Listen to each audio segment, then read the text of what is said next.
ஆனா அவனுக்கு சரியா பொழைக்க தெரியாதுன்னு நினைக்கிறேன். நான் தான் அவன்கிட்ட பணத்தை ட்ரேடிங்ல போட்டா டபுளா வரும்னு சொன்னேன். ஆஹா. அதுக்கு அவனும் ஒத்துக்கிட்டான். என்னம்மா இது? உனக்கு எதுக்கு இந்த வேலையெல்லாம்? அது இருக்கட்டும், மாமா எவ்ளோ பணம் எடுத்துட்டு வந்தாரு? 15 லட்சம் ரூபாய் எடுத்துட்டு வந்தாண்டி. சரி, அந்த பணத்த வாங்குனவங்க கரெக்ட்டா திருப்பி குடுத்துருவாங்களா? வெறும் 1 வருஷத்துல டபுளா யாராலயும் தர முடியாதே! நீ சொல்றதெல்லாம் வச்சு பாக்கும்போது எனக்கு நம்பிக்கையே வரமாட்டேங்குது. நம்பாத. உண்மைய சொல்லணும்னா, அந்த பணத்தை அவன்கிட்ட இருந்து அடிக்கிறதுக்காக தான் பிளான் பண்ணிட்டு இருக்கேன். என்னம்மா சொல்ற? கொஞ்சம் புரியற மாரி சொல்லு. பின்ன என்னடி? நீ மேல படிக்கிறதுக்காக ஃபாரினுக்கு போய் படிக்கணும்னு சொன்னல்ல? அதுக்கெல்லாம் எனக்கு எவ்ளோ பணம் செலவாகும்? நீ படிப்பு முடிச்சதுக்கு அப்புறம் யாராவது ஒரு நல்ல பையனா பார்த்து கல்யாணம் பண்ணி வைக்க வேணா? இதுக்கெல்லாம் காசுக்கு நான் எங்க போவேன்? அதுக்கு தான் அந்த பணம் நம்ம கைக்கு கிடைச்சா மட்டும்தான் நிம்மதியா எல்லாத்தையும் பண்ண முடியும். அதனால தான் அந்த பணத்தை ட்ரேடிங்ல இன்வெஸ்ட் பண்ணலான்னு பொய் சொல்லி அவன்கிட்ட இருந்து வாங்கிட்டேன். அப்படியா? ஆனா, அந்த பணத்த 1 வருஷம் கழிச்சு மாமா டபுளா கேட்டாருன்னா, அப்புறம் உனக்கு தான் பிரச்சனை ஆயிடும். அப்படி மட்டும் அவன் கேட்டான்னா ட்ரேடிங்ல இன்வெஸ்ட் பண்ணதுல நஷ்டம் ஆயிடுச்சுன்னு பொய் சொல்லுவோம். அ என்னம்மா? இதெல்லாம் பெரிய பாவம். இப்படி உன்ன நம்பி வந்தவங்கள ஏமாத்தக் கூடாது. உன் மேல இருந்த நம்பிக்கையில தானே மாமா ஊர்ல இருந்து இங்க கிளம்பி வந்தாரு. அவர போய் இப்படி ஏமாத்த பாக்குறியே! இதெல்லாம் நல்லதுக்கே இல்லம்மா.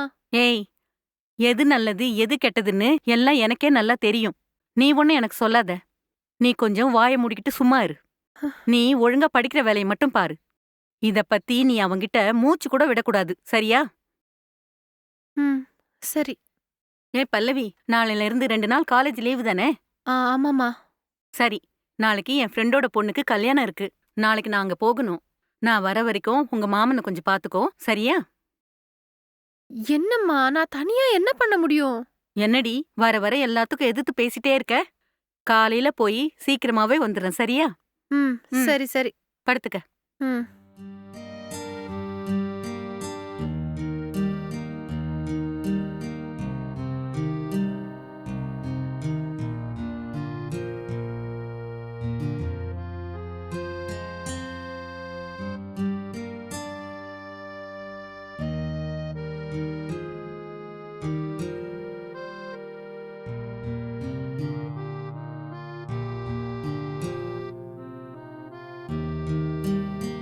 பல்லவி, நான் ம். கல்யாணத்துக்கு கிளம்புறேன். எழுந்து வந்து டோர லாக் பண்ணிக்கோ. வா, ம். சீக்கிரம் எந்திர்றி. சரிம்மா. நீ போ, நான் சாத்திக்கிறேன். சரி, கொஞ்சம் ஜாக்கிரதையா இரு. புரியுதா? ம். சரி, வந்து டோர லாக் பண்ணிக்க வா. ம்.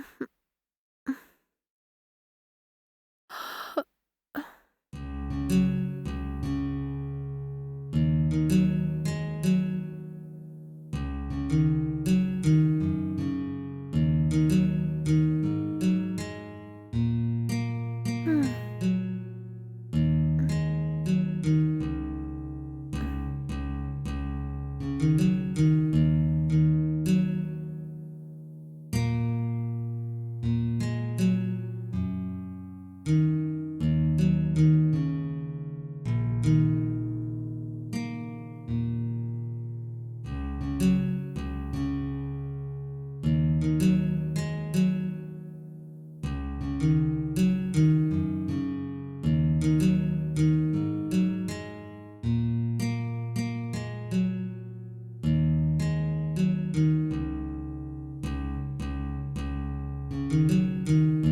ம்.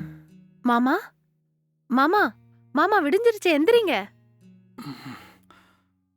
மாமா! அ ஆ சொல்லு பல்லவி. என்ன மாமா? இங்க வந்ததுலேருந்து ஒரே தூக்கம் தான் போல இருக்கு. கொஞ்சம் டயர்டா இருந்துச்சு பல்லவி. அதான் நல்லா தூக்கம் வந்துருச்சு. சரி மாமா, எந்திரிச்சு டீ குடி. அத டேபிள்ல வச்சிரு. நான் கொஞ்ச நேரம் கழிச்சு குடிக்கிறேன். ம். சீக்கிரம் அது குடிச்சிரு மாமா. இருக்கட்டும், என்ன நீ டீ எடுத்துட்டு வந்திருக்க? அத்தை எங்க போனாங்க? அம்மா அவங்க ஃப்ரெண்டு பொண்ணோட கல்யாணம்னு காலையிலேயே போயிட்டாங்க. இன்னைக்கு நான் செய்யற சமையல் தான் நீ சாப்பிட போற. ஓ! Okay, okay. நான் போய் ஃப்ரெஷ் ஆயிட்டு உனக்கு டிஃபன் ரெடி பண்றேன். நீயும் ஃப்ரெஷ் ஆயிட்டு வந்துரு மாமா. ஓகே. ம்.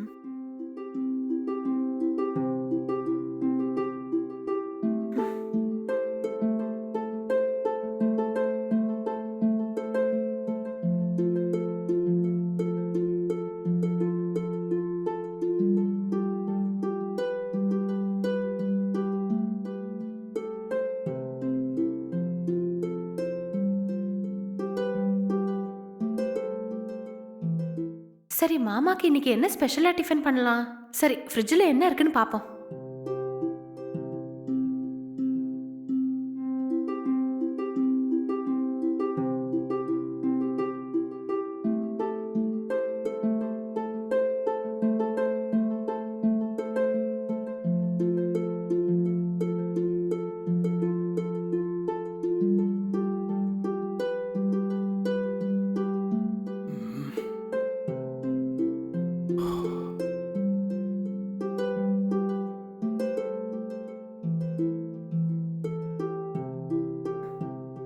மாமா, ஆ. வா டிஃபன் சாப்பிடலாம். ம். ஓ, ஆமா, என்ன இது? உனக்காக பணியாரம் செஞ்சிருக்கேன். ஓ, உனக்கு இதெல்லாம் கூட பண்ண தெரியுமா? என்ன மாமா, எனக்கு எல்லாம் தெரியும். நான் எல்லா சமையலும் சூப்பரா பண்ணுவேன். நல்லா பெரிய படிப்பெல்லாம் படிச்சுட்டு சமையலும் கத்துட்டு இருக்கானா? கிரேட். இந்த பல்லவி எப்பவுமே கிரேட் தான். ம். அ, மாமா, நீ சாப்பிட்டதுக்கு அப்புறம் உன்கிட்ட ஒரு முக்கியமான விஷயம் பேசணும் மாமா. அப்படியா? பரவாயில்ல. என்ன விஷயம் இப்பவே சொல்லலாம்ல? இல்ல மாமா, சாப்பிடும்போது அத பத்தி பேச வேண்டாம். சாப்பிட்டதும் பேசுவோம். சரி, நீயும் ஒரு பிளேட் எடுத்துட்டு வா. 2 பேரும் சேர்ந்து சாப்பிடலாம். ம், சரி.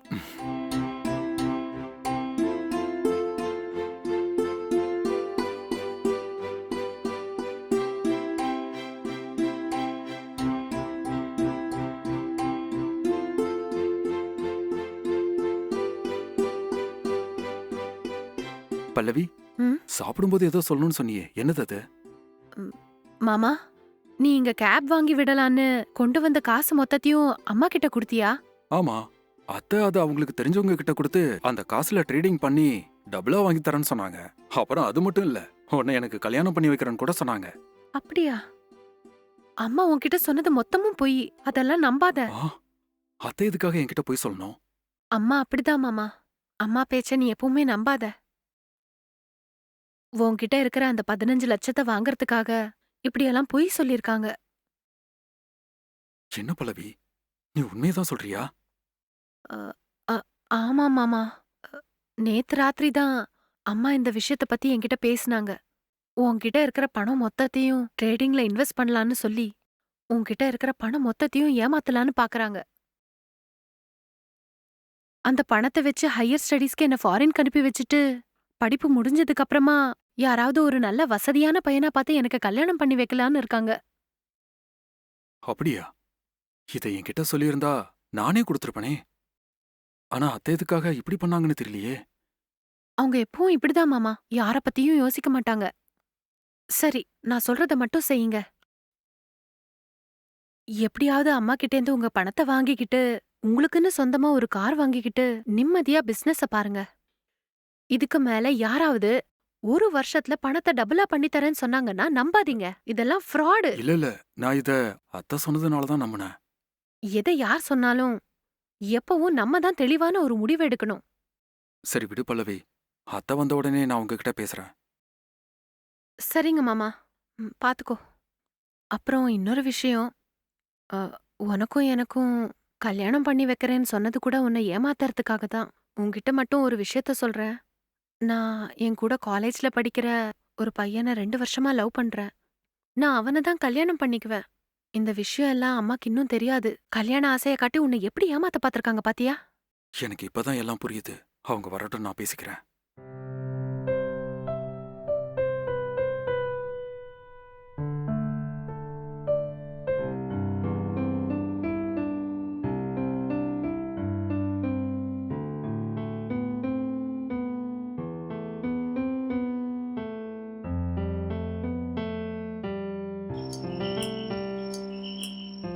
ம்?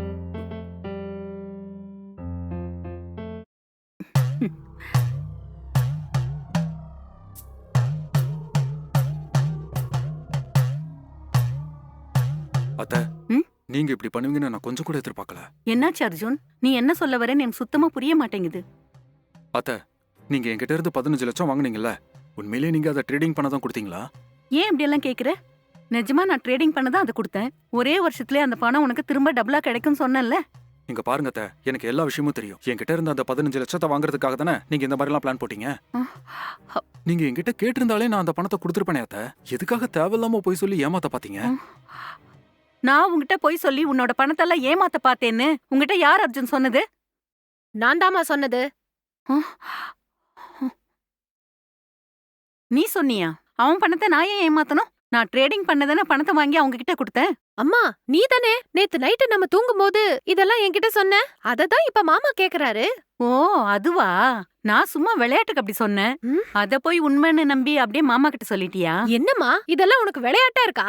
மாமா அவரோட சொத்தையெல்லாம் வித்துட்டு அந்த காசை வச்சுதான் இங்க ஏதாவது பிசினஸ் பண்ணி பொழைக்கலான்னு வந்திருக்காரு. அந்த மனுஷனை போய் ஏமாத்தணும்னு நினைக்கிறியோ? உனக்கு மனசாட்சின்னு ஒண்ணு இருக்கா இல்லையா? இங்க பார் பல்லவி, நான் ஏன் அர்ஜுனை ஏமாத்தணும்? அந்த பணத்தை நான் ட்ரேடிங்காக தான் கொடுத்திருக்கேன். நிறுத்துமா, இதோட எல்லாத்தையும் நிறுத்திக்கோ. உன்னோட வண்டவாளம்லாம் மாமாவுக்கு எப்பவோ தெரிஞ்சு போயிடுச்சு. அது இருக்கட்டும், எவனால கொடுத்த பணத்தை ஒரு வருஷத்துல டபுளா திருப்பி தர முடியும்? எவனாலயும் முடியாது. அவர் நீ ஏமாத்தினதெல்லாம் போதும். அவரோட பணத்தை அவர் கொடுத்துரு. ஆமாத்த, என் பணத்தை எனக்கே திருப்பி கொடுத்துருங்க. நீங்க எனக்கு நல்லதுதான் பண்றீங்கன்னு நினைச்சேன். ஆனா நீங்க இப்படி பண்ணுவீங்கன்னு நான் நினைச்சு கூட பார்க்கல. உங்களை முழுசா நம்பி உங்க வீட்டுக்கு வந்த எனக்கு இப்படி துரோகம் பண்றது நல்லது இல்ல அத்தை. நீங்க பண்ணது பெரிய நம்பிக்கை துரோகம். தயவு செஞ்சு இனிமே யாருக்கும் இந்த மாதிரி பண்ணிடாதீங்க.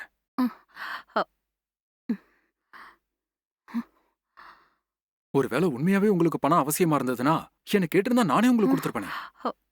ஆனா எதுக்காக என்ன ஏமாத்தி அந்த பணத்தை வாங்கணும்? சொல்லுங்க அத்தை, எதுக்காக இப்படி பண்ணீங்க அத்தை? நான் உங்க மேல வச்சிருந்த நம்பிக்கையோட வேல்யூ 15 லட்சம் தானா? நீங்க இப்படி நடந்துப்பீங்கன்னு நான் நினைச்சு கூட பார்க்கல அத்தை.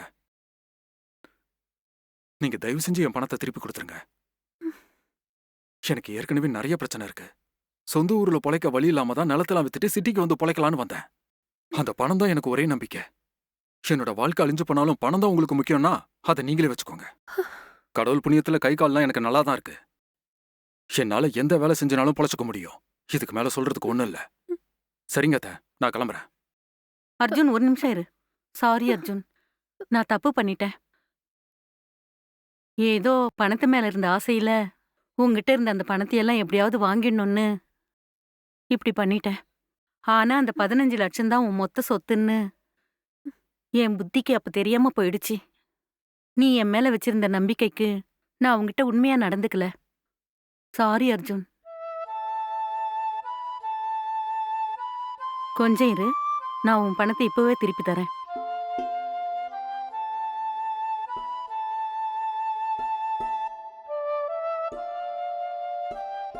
ஹலோ. ஹலோ. சொல்லுங்க மேடம். என் மாப்பிள்ள அர்ஜுன் அவர் பணத்தை கொஞ்சம் திருப்பி கேக்குறாரு. சீக்கிரமா கொஞ்சம் எடுத்துட்டு வரீங்களா? ஐயோ, அப்படியா? ம். அவருக்கு ஏதோ ட்ரேடிங்ல இன்வெஸ்ட் பண்ணனும்னு தானே கொடுத்தீங்க. என்னாச்சு? அதெல்லாம் வேணாங்க. நீங்க பணத்தை சீக்கிரமா கொண்டு வாங்க.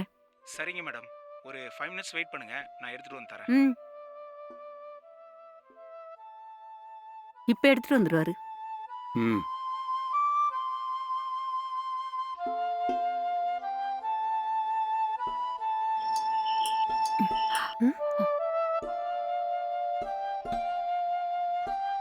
எடுத்துட்டு வந்துட்டீங்களா? எடுத்துட்டு வந்துட்டேன் மேடம். கரெக்டா இருக்கான்னு எண்ணி பாத்துக்கோங்க. ரொம்ப தேங்க்ஸ்ங்க. இட்ஸ் ஓகே மேடம், நான் கிளம்புறேன்.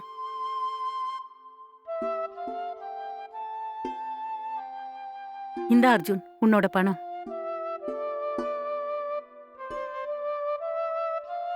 கரெக்டா இருக்கான்னு எண்ணி பாத்துக்க. அர்ஜுன், என்ன மன்னிச்சிரு. என்ன ஏதோ தெரியாம பண்ணிட்டேன். சரி விடுங்க அத்தை, நான் கிளம்புறேன். ஐயோ, இந்த டைம்ல நீ எங்க போய் தங்குவ?